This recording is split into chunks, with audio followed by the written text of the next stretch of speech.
நடிகர் விஜய் ஒரு எல்லாராலும் ரசிக்கப்படக்கூடிய ஒரு நடிகர். அவர் ஒரு அரசியல் கட்சி ஆரம்பிச்சிருக்காரு. இப்பதான் அவருக்கு சின்னம் ஒதுக்கியிருக்காங்க. ஒரு 2-3 நிகழ்ச்சிகள் நடத்தியிருக்காரு. அதுல ஏற்பட்ட துயரங்கள் அதையும் தமிழ்நாடு பார்த்துருக்கோம்.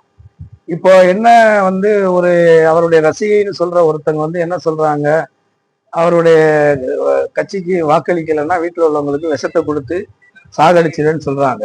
ஏற்கனவே 41 பேரை சாகடிச்சிருக்கிறீங்க. இப்ப வீட்டுக்கு 2 பேரை சாகடிக்கிறேன்னு சொல்றீங்க. அப்ப தமிழ்நாட்டுடைய பாப்புலேஷன் இவருடைய வருகையால எவ்வளவு குறைய போகுதுங்கிற ஒண்ணு இருக்கு. பெரிய அச்சமும் இருக்கு. உங்க வீட்டுல மட்டும்தான் விஷம் கொடுப்பீங்களா இல்ல பக்கத்து வீட்டுக்காரங்களுக்கும் விஷம் கொடுப்பீங்களாங்கிற கேள்வி இருக்கு. அதனால ரொம்ப பயமா தான் இருக்கு.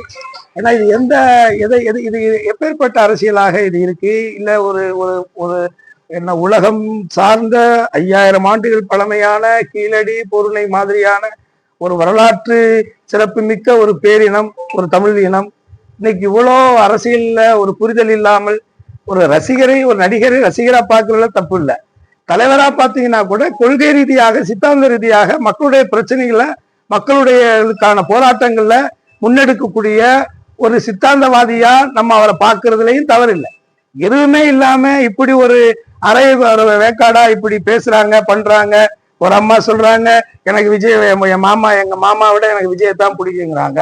அப்புறம் இங்கிட்டு நான் வீட்டுல விஷத்தை வச்சு கொள்ளுவேங்கிறாங்க.